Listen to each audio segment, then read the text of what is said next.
2023 खत्म होने जा रहा है और जब भी इस दौर को याद किया जाएगा बीजेपी सरकार के लिए और भारत के लिए एक काले दौर की तरह कहीं ना कहीं याद किया जाएगा।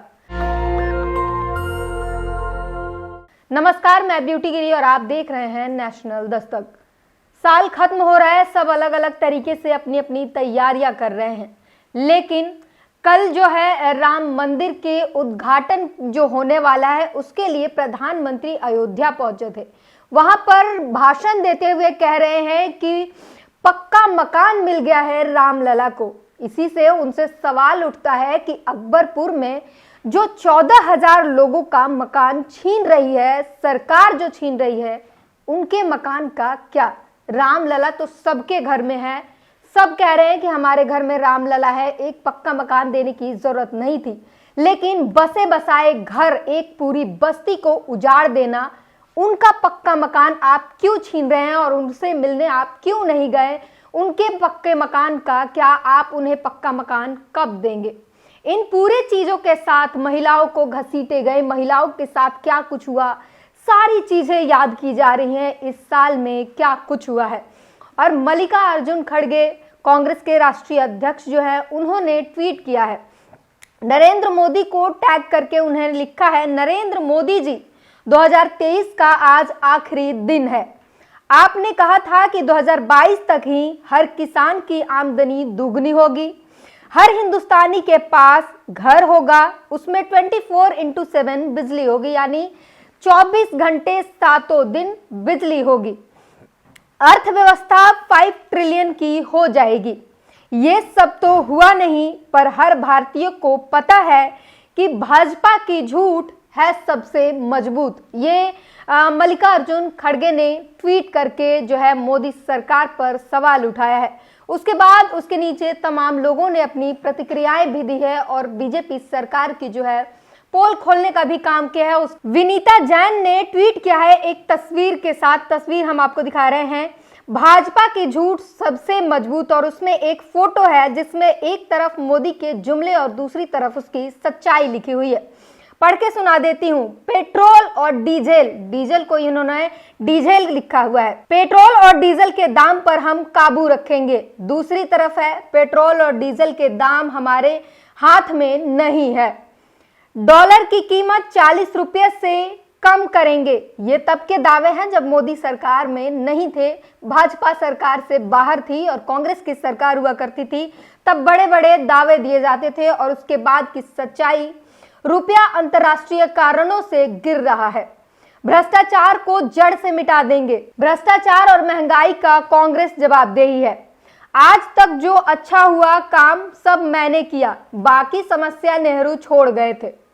सबका साथ सबका विकास, फिर भी कोई दिक्कत है तो पाकिस्तान चले जाओ। जिस तरीके से इस देश में एक एजेंडा चल रहा है मुसलमानों के खिलाफ, जिस तरीके से कोई भी कुछ भी हो जाए, कोई भी दंगा फसाद हो जाए या कोई गुनाह कोई और करे, उसमें किसी मुसलमान को पकड़कर थाने में बिठा जाता है और जबरन उस पर मुकदमा ठोक दिया जाता है। और जिस तरीके से संसद पर हमला हुआ, उसके बाद से तमाम लोगों ने ये भी कहा कि अगर वहां पर कोई मुसलमान होता तो पता नहीं उसका कहां से कनेक्शन निकाल देते, पाकिस्तान से जोड़ देते, लश्कर तैयबा और तमाम जगह से कनेक्शन निकाल कर उसे क्या कुछ घोषित नहीं कर देते। ये जो 2014 के बाद से जो भाजपा सरकार में जिस तरीके से एजेंडा चलता है वो सभी को पता चल गया और जनता समझने लग गई है। वहीं महिमा यादव ने एक तस्वीर शेयर किया है, उसमें लिखा है, बुरे दिनों से डर नहीं लगता साहब, अब तो अच्छे दिनों से लगता है। अच्छे दिनों की जो सच्चाई है वो सबको पता है। और जिस तरीके से मोदी जी जब भी वादा करते हैं, महिलाओं की सुरक्षा पर बात करते हैं, उसके बाद मणिपुर में महिलाओं की नग्न परेड कराई जाती है।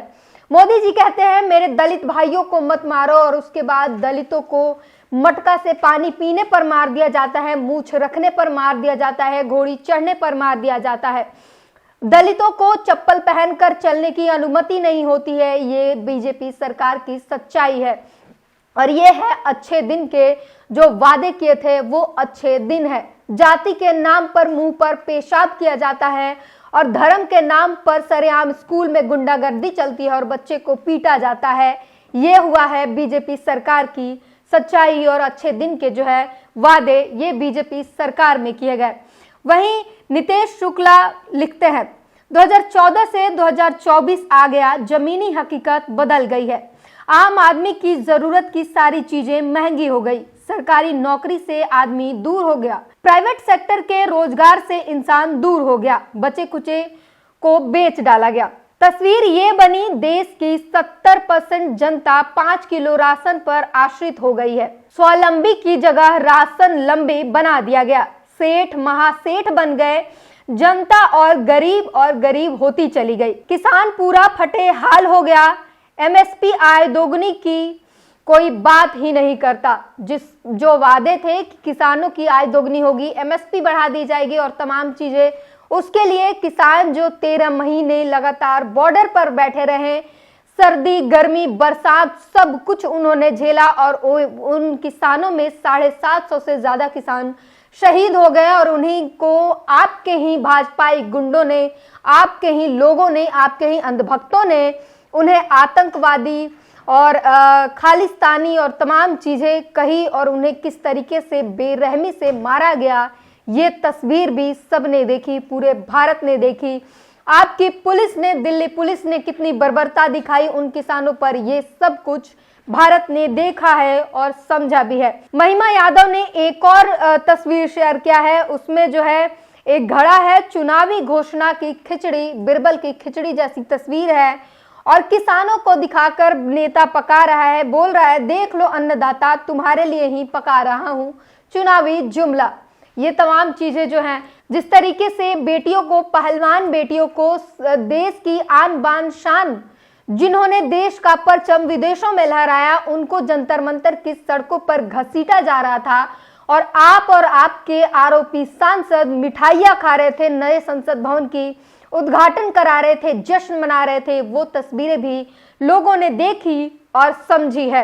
रवि पंती लिखते हैं किया ना अपराध दोगुना, भ्रष्टाचार 4 गुना, बेरोजगारी 8 गुना, महंगाई 16 गुना। वही रामू राम बजिया लिखते हैं भाजपा केवल झूठ की राजनीति कर रही है। मल्लिकार्जुन खड़गे ने एक और किया है ट्वीट और उस पर जो है चीन में जो कब्जा किया है चीन ने भारत के हिस्सों को, उस पर लिखा है चीन पर लाल आंखें तो ली मूंद, अपमानित की वीर जाबाजों के बलिदान की हर बूंद।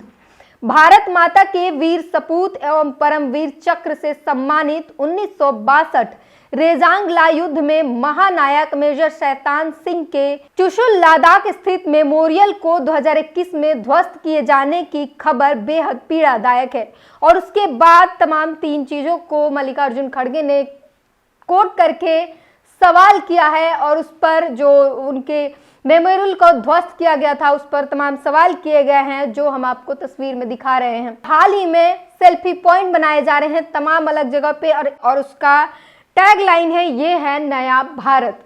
उसके लाखों में खर्चे आ रहे हैं और उसी की एक तस्वीर हम आपको दिखा रहे हैं जहां पर एक स्टेशन पर ये सेल्फी पॉइंट बनाया गया और वहां पर तमाम गरीब लोग जिस तरीके से सो रहे हैं वो तस्वीर जो है अब वायरल हो रहा है। उसी पर जनरल नरबख्शी पौडौरी लिखते हैं आत्ममुक्त राजा की तानाशाही की असलियत दिखाती तस्वीर।